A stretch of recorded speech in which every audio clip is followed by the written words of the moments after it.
অসমত নিৰ্বাচন শেষ হৈছে কিন্তু নিৰ্বাচন শেষ হোৱাৰ লগে লগে এজন প্ৰাৰ্থীক লৈ এতিয়া জল্পনা কল্পনা চলিছে ইউডিএফৰ ভিতৰ চৰাত এই প্ৰাৰ্থীজনে হঠাৎ নিৰ্বাচনৰ ৪৮ ঘণ্টাৰ পূৰ্বে হেনো নিষ্ক্ৰিয় হৈ দিছিলে নগাঁও প্ৰাৰ্থী আমিনুল ইছলামৰ ভূমিকাক লৈ তুলপাৰ এতিয়া ইউডিএফৰ ভিতৰ চৰা আমিনুল ইছলামৰ বিৰুদ্ধে ইণ্টাৰনেল এনকুৱাৰী দিছে ইউডিএফে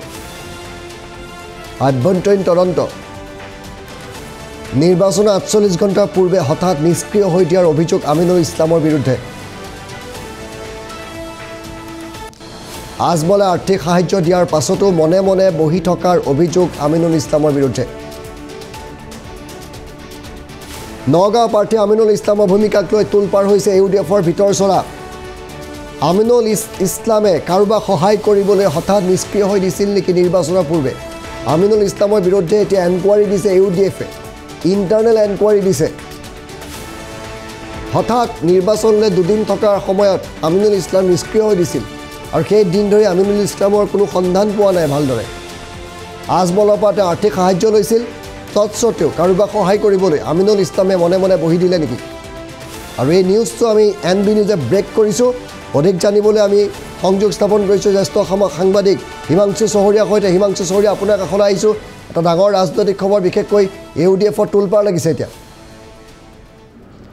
হয় নিশ্চয় এআইডিএফ প্ৰধান বদৰুদ্দিন আজমল এই মুহূৰ্তত যথেষ্ট ক্ষুণ্ণ হৈ পৰিছে ঢিঙৰ বিধায়ক আমিনুল ইছলামৰ বিৰুদ্ধে নগাঁও লোকসভা সমষ্টিৰ প্ৰাৰ্থী হিচাপে আমিনুল ইছলামক প্ৰক্ষেপ কৰিছিল এআইডিএফে কাৰণ এআইডিএফে বিশ্বাস কৰিছিল যে নগাঁও লোকসভা সমষ্টিটো বৰ্তমান যিহেতু যথেষ্ট মাইনৰিটি ভোটাৰ তাত ইনক্লুড হৈছে কিয়নো ডিলিমিটেশ্যনৰ আগতে ২০১৯ চনত দেখা গৈছিলে যে নগাঁও লোকসভা সমষ্টিটোত ভোটৰ হাৰটো আছিলে হিন্দুৰ সংখ্যা আছিলে 60% মুছলিম ভোটাৰৰ সংখ্যা আছিলে 40% আৰু তাৰপিছত যেতিয়া হৈছিলে দেখা গৈছিলে 51% হৈছিলে মুছলিম ভোটাৰ আৰু বাকি 49% আছিলে হিন্দু ভোটাৰ আৰু সেইবাবেই নগাঁও লোকসভা সমষ্টিটোক লৈ খুবেই আশাবাদী আছিলে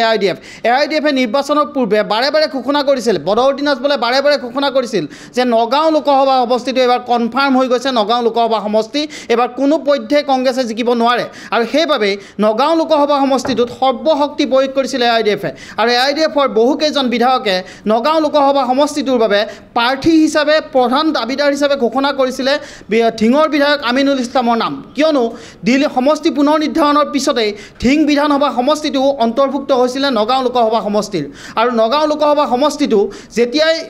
এনেধৰণে মুছলিম ভোটাৰৰ পেটাৰ্ণটো বাঢ়ি গৈছিলে তাৰে পিছতেই এআইডিএফৰ ফালৰ পৰা চিন্তা চৰ্চা কৰা হৈছিলে এই সমষ্টিটো কংগ্ৰেছৰ হাতৰ পৰা দখললৈ অনাৰ বাবে আৰু সেইবাবেই ঢিঙৰ বিধায়কগৰাকীক ইয়াৰ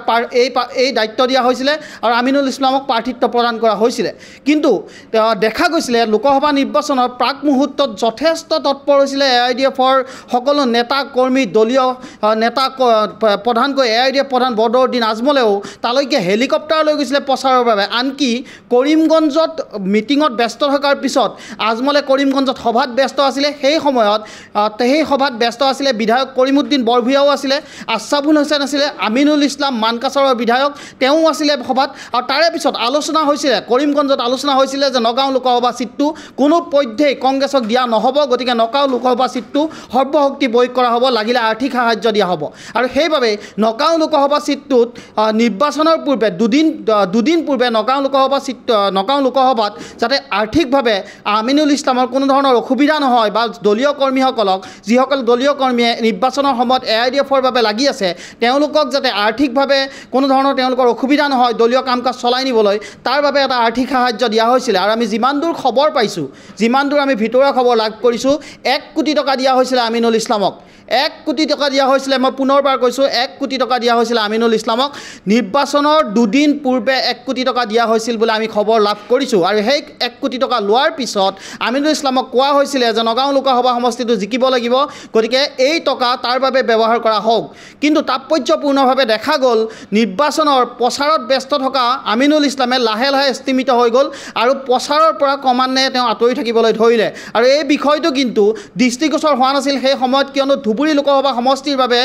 নিজেই ব্যস্ত আছিল এআইডিএফ প্ৰধান বদৰুদ্দিন আজমল কাৰণ তেওঁৰ বিৰুদ্ধে যিহেতু ৰকিবুল হুছেইন থিয় হৈছে গতিকে তেওঁৰ বিৰুদ্ধেও প্ৰবল প্ৰত্যাহ্বান আহিছে গতিকে সকলোৱে তাত জঁপিয়াই পৰি আছিলে আৰু সেই সময়ত কিন্তু আমিনুল ইছলামে দেখা গৈছিল যথেষ্ট নিষ্ক্ৰিয় হৈ গৈছিলে আৰু যেতিয়াই নিৰ্বাচনৰ যেতিয়াই ভোটদান পৰ্ব শেষ হ'ল তাৰপিছত দেখা গ'ল যে গোটেই যেতিয়া অংক কৰা হ'ল কাৰণ এই নগাঁও লোকসভা সিটটো এআইডিএফে অংক কৰিছিলে যে 1.5 লাখ ভোটত প্ৰায় তেওঁলোকে অগ্ৰগতি লাভ কৰিব নগাঁও লোকসভা সিটটো তেওঁলোকে দখল কৰিব কিয়নো নগাঁও লোকসভা সিটটোত তিনিটাকৈ নতুনকৈ বিধানসভা সমষ্টি যি তিনিটা অন্তৰ্ভুক্ত হৈছে সেই তিনিওটা সমষ্টিতে সংখ্যালঘু প্ৰধান আৰু সেই তিনিটা সমষ্টিয়েই এআইডিএফে ভাবিছিলে যে তেওঁলোকৰ ভোট বেংক আছে আৰু তাৰে যিহেতু স্থানীয় বিধায়ক ধিঙৰ আমিনুল ইছলাম আছেই গতিকে এনেধৰণৰ অংক কৰিছিলে কিন্তু যেতিয়াই নিৰ্বাচন শেষ হ'ল দ্বিতীয় নগাঁও লোকসভা সমষ্টিটোৰ যেতিয়াই নিৰ্বাচন শেষ হ'ল 4 তাৰিখে তাৰে পিছত তেওঁলোকে দেখিলে যে নগাঁও লোকসভা সিটটো যেনেধৰণে ভাবিছিলে তেনেধৰণে নহ'ল কিয়নো আমিনুল ইছলামে যথেষ্ট নিষ্ক্ৰিয় হৈ দিয়া বুলি দলীয় কৰ্মীৰ পৰাই হওক বা তেওঁলোকে গ্ৰাউণ্ডৰ পৰাই এটা ৰিপৰ্ট লাভ কৰিলে আৰু তাৰ পিছতে এআইডিএফ প্ৰধান বদৰুদ্দিন আজমল যথেষ্ট ইণ্টাৰনেল এনকুৱাৰী দিছে এইটো কিমান দূৰ সত্য ইণ্টাৰনেল এনকুৱাৰী দিছে হিমাংশু এটা তদন্তৰ নিৰ্দেশ দিয়া হৈছে যে আমিনুল ইছলামে কিহৰ বাবে বহি দিলে নে কাৰোবাক জিকাবৰ বাবে এনেধৰণে আমিনুল ইছলামে বহি দিলে এই বিষয়টো লৈ এতিয়া এআইডিএফৰ মাজত যথেষ্ট চৰ্চা হৈছে আৰু বিষয়টো লৈ তদন্ত কৰিছে এতিয়া এআইডিএফৰ প্ৰধানে তদন্ত দিছে আৰু এই তদন্তত এতিয়া আমিনুল ইছলামে কেনেধৰণে সহযোগ কৰে সেয়া এক লক্ষণীয় কথা হ'ব কিন্তু এই মুহূৰ্তলৈকে আমি যিমান দূৰ জানিব পাৰিছোঁ যিমান দূৰ খবৰ পাইছোঁ খবৰ অনুসৰি আমিনুল ইছলামে কিন্তু এই মুহূৰ্তলৈকে বিধায়ক আমিনুল ইছলাম তথা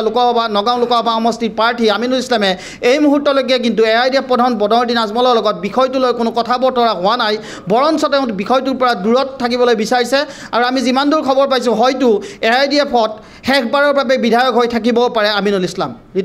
হয় এই মুহূৰ্তত এটা ডাঙৰ খবৰ আপুনি দিছে আৰু এইটো যদি সঁচা হয় আৰু ইণ্টাৰনেল এনকুৱাৰী দিয়াটো কিমান 100% সঁচা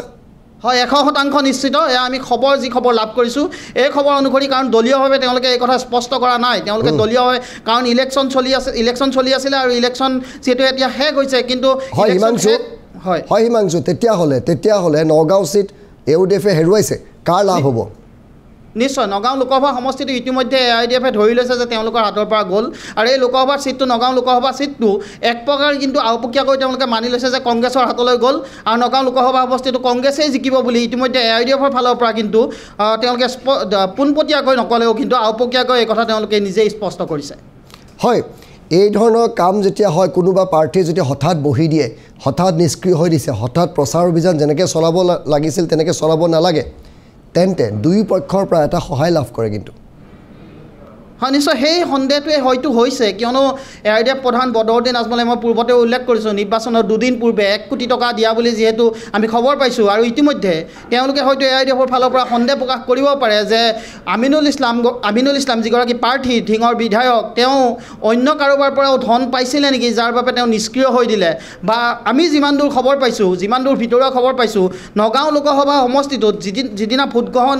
অনুষ্ঠিত হৈছিলে সেই সময়ত পুলিং এজেণ্টসকলক যি টকা দিব লাগে তেওঁলোকক যি খোৱাৰ বাবে খাদ্যৰ বাবে বা এআইডিএফৰ যিসকল কৰ্মীক বাইকৰ খৰচেই হওক বা অন্য তেওঁলোকৰ যিবোৰ যাৱতীয় খৰচ সেই খৰচ দিয়া হোৱা নাছিলে আৰু তাৰ বাবে যথেষ্ট ক্ষুণ্ণ হৈছে এআইডিএফৰ প্ৰধান বদৰুদ্দিন আজমল কিয়নো তেওঁ নিজ হাতে টকা দিছিলে কিন্তু টকা বিলোৱা নহ'ল আৰু সেই টকা কিয় বিলোৱা নহ'ল আৰু নিষ্ক্ৰিয় হৈ বহি দিয়াৰ কাৰণ কি নে অন্য কোনো দলৰ পৰাও টকা ল'লে তাক লৈ এতিয়া যথেষ্ট কিন্তু ক্ষোভত আছে এআইডিএফৰ প্ৰধান বদৰুদ্দিন আজমলৰ লগতে এআইডিএফৰ অন্যান্য বিধায়কসকলেও বিষয়টো লৈ চৰ্চা কৰিছে আৰু এই মুহূৰ্তত এতিয়া আমিনুল ইছলামৰ ওপৰত ব্যৱস্থা কি হ'ব যদিহে সত্য প্ৰমাণিত হয় যে তেওঁলোকৰ যি ইণ্টাৰনেল ইনকুৱাৰী হৈছে এই ইণ্টাৰনেল ইনকুৱাৰীত যদি গোটেই কথা পোহৰলৈ আহে তেতিয়া আমিনুল ইছলামৰ বিৰুদ্ধে কি ব্যৱস্থা হ'ব এয়া নিশ্চয়কৈ সময়ে ক'ব শেষ প্ৰশ্ন ক্ৰছ ভোটিং ৰাজ্যসভাটোৰ অভিযোগ আছে ইউডিএফৰ বিৰুদ্ধে ইউডিএফ দলটোৰ বিৰুদ্ধে এটা অভিযোগ আছে কিন্তু নিশ্চয় এআইডিএফৰ বিৰুদ্ধে পূৰ্বতেও অভিযোগ আছে ক্ৰছ ভোটিঙৰ অভিযোগ আছে ৰাজ্যসভা ইলেকশ্যন ৰাষ্ট্ৰপতি ইলেকশ্যনৰ সময়ত এই অভিযোগ উঠিছিলে আৰু প্ৰধানকৈ এআইডিএফৰ গোটেইকেইজন বিধায়কক বাদ গোটেইকেইজন বিধায়ক বুলি নকওঁ প্ৰধানকৈ 3-4জন বিধায়কৰ বিৰুদ্ধে বিশেষভাৱে বাৰে বাৰে অভিযোগ উঠি আছে আৰু তাৰে ভিতৰত এজন কিন্তু আমিনুল ইছলাম ৰাজ্যসভাৰ ভোটৰ ক্ষেত্ৰতে হওক বা ৰাষ্ট্ৰপতি ইলেকশ্যনৰ সময়তে হওক আমিনুল ইছলামৰ বিৰুদ্ধে কিন্তু প্ৰতিবাৰে এনেধৰণৰ অভিযোগ আহে অন্য বিধায়কসকলৰ বিৰুদ্ধে আহিলেও নাহিলেও আমিনুল ইছলামৰ বিৰুদ্ধে আহে গতিকে এইবাৰো যদি তেনেধৰণৰ ঘটনা সঁচাকৈ সংগঠিত পক্ষপাতিত হৈছে, যেনেধৰণে সন্দেহ কৰিছে AIDF দলে, আৰু দলে যিহেতু সন্দেহ কৰিছে ভিতৰুৱা যে কিবা এটা আছে সেই কথা নিশ্চিত, কিয়নো নগাঁও লোকসভা সমষ্টিৰ কিন্তু সাধাৰণ জনতাই কৈছে AIDFে যেনেধৰণে লাগি আছিল পূৰ্বতে, AIDFে কৈছিলে যে এইবাৰ সংখ্যালঘুৰ এজন নেতা তেওঁলোকৰ সাংসদ হিচাপে পঠাবৰ বাবে তেওঁলোকে আমিনুল ইছলামক প্ৰক্ষেপ কৰিছে। এই যি তেওঁলোকে ৰণনীতি লৈ আগুৱাইছিলে, এই ৰণনীতি কিন্তু শেষ মুহূৰ্তত ধূলিসাৎ হৈ গ'ল। একমাত্ৰ আমিনুল ইছলামে নিষ্ক্ৰিয় হৈ দিলে। নিষ্ক্ৰিয় কিয় হ'ল, আমিনুল ইছলামে নিষ্ক্ৰিয় কিয় হ'ল তাক লৈ এতিয়া যি তদন্ত দিয়া হৈছে, এই তদন্ত এতিয়া কেনেধৰণে আগবাঢ়ে বা এই তদন্তৰ ফলাফলটোত আমিনুল ইছলামে সহযোগ কৰে নে নকৰে সেয়াও স্পষ্ট হ'ব। কিন্তু এই মুহূৰ্তলৈকে এটা কথা স্পষ্ট হৈ পৰিছে যে আমিনুল ইছলামে এই মুহূৰ্তলৈকে AIDF প্ৰধান বদৰুদ্দিন আজমলৰ লগত বিষয়টো লৈ কোনো ধৰণৰ আলোচনা কৰা নাই, আৰু তাক লৈ যথেষ্ট ক্ষোভিত হৈ আছে আজমল। হয়, হিমাংশু চৌধুৰী, আপোনাক ধন্যবাদ জনাইছোঁ এই ব্ৰেকিং নিউজটো, আপুনি এই ডাঙৰ খবৰটো আমাক জনোৱাৰ বাবে আপোনাক ধন্যবাদ জ্ঞাপন কৰিছোঁ। কিন্তু এই মুহূৰ্তত হয়তো বিপদ বাঢ়িব পাৰে এইগৰাকী আমিনুল ইছলামৰ।